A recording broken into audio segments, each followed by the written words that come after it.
तुम्हाला आम्ही यावेळेस दाखवू, लोकसभेलाही दाखवलं पद्मशाली समाज किती एकत्र आहे। तुम्ही आम्हाला कट्टर हिंदुत्ववादी आहे, पद्मशाली समाज मान्य आहे आम्हाला, आम्ही हिंदुत्ववादीला झुकलेलो आहोत का, तो आमचा धर्म आहे। निरंतर आम्हाला जन्मल्यापासून शिकवले गेलेले आहे, अनेक ग्रंथात, अनेक भगवद्गीतेत, अनेक मंदिरात, अनेक शाळेत, अनेक ठिकाणी आमच्याही जातीचा आम्हाला अभिमान आहे हिंदू असल्याचा, तसाच दुसऱ्या जाती धर्माचाही आम्हाला अभिमान आहे। आम्ही कोणाचा अपमान करत नाही। तुमच्यासारख्या नेत्यांनीच हे राजकारण केलं आहोत। तुमच्याच प्रेडला सरकार असताना या महाराष्ट्रात आतंकवादी घुसले, हे तुम्ही विसरलात का तुम्हाला हे सगळं आठवण येत नाही? अहो, ज्या सोलापूरच्या मातीनं तुम्हाला एवढं मोठं केलं, त्या मातीसाठी काय केलं तुम्ही मला सांगा। ह्याच काँग्रेसचे अनेक मंत्री झाले, त्यांचे सिटी काही नव्हतं, छोटस तालुका होतं। आज आपल्या सोलापूर पेक्षाही मोठ्या पद्धतीनं त्या लोकांनी डेव्हलप केलं। का बरं तुम्ही केलं नाही? का केलं नाही मी सांगतो, तुम्ही का केलं नाही।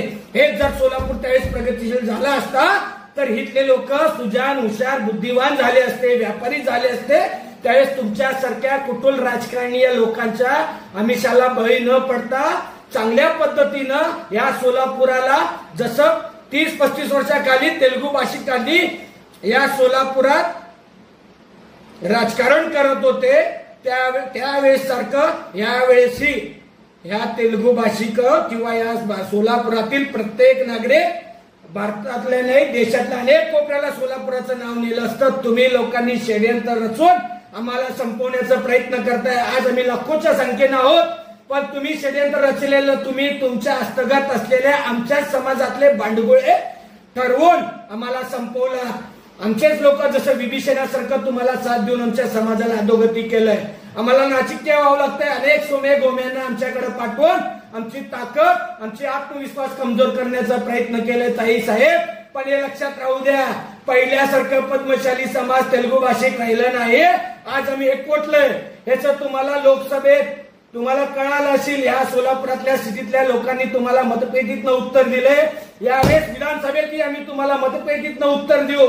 भविष्यात मी तुम्ही लक्षात राहू द्या, असं कधी चुकीचं राजकारण करत असाल तर आम्ही तुम्हाला कदापिही माफ करणार नाही। या सोलापूरच्या माता भगिनींबद्दल तुम्ही बोलता, आमच्या बीडी कारखान्याच्या माता भगिनीबद्दल बोलता, ज्या बीडी कामगार आहेत, ताई साहेब तुम्ही किती आंदोलन केलं तो सांगा। ह्या बीडी कारखान्याच्या माता भगिनींसाठी किती पगाराचं उत्पन्न वाढवून दिलात तुम्ही म्हणला त्यांना उद्योगधंदे बंद पडायला आहे। अरे बंद पडायला आहे, मग तुम्ही 15 वर्ष आमदार होते, कुठले कुठले नवीन धंदे तुम्ही यांना आणून दिलात, कुठले कुठले नवीन यांना उपाययोजने दिलात, कुठल्या कुठल्या व्यापारीला आणलात, ते तुम्ही खुलासा करावं। तुम्ही ज्यावेळेस हे खुलासा कराल त्यावेळेस आम्ही तुम्हाला मानू। पण लक्षात राहू द्या, हे खोटा नाटा राजकारण आता आम्ही कपून घेतलं जाणार नाही। आणि पद्मशाली समाज तर तुम्हाला कदापिही माफ करणार नाही। तुम्ही डीएनए बद्दल बोलता, भारतीय जनता पार्टी बद्दल बोलता, तिथं भारतीय जनता पार्टीचे अनेक पदाधिकारी होते, त्यांनी कोणी बोललं नाही कुठल्याच पक्षाबद्दल कोणाच्या विरोधात। आणि तो समाजाचा अधिवेशन होता, तुम्ही त्याला राजकीयचं स्वरूप देता। आम्ही कोणीही त्या राजकीय स्वरूप दिलेल्या कोणालाही आम्ही पद्मशाली समाजाला माफ करणार नाही, हे तुम्हाला लवकरच आम्ही उत्तर देऊ। या 4 दिवसात पद्मशाली समाजाच्या अनेक लोकांसोबत आम्ही मीटिंग घेऊ, काय करायचे ते आम्ही तुम्हाला दाखवून देऊ ताई साहेब, हे तुम्ही लक्षात ठेवून घेतलं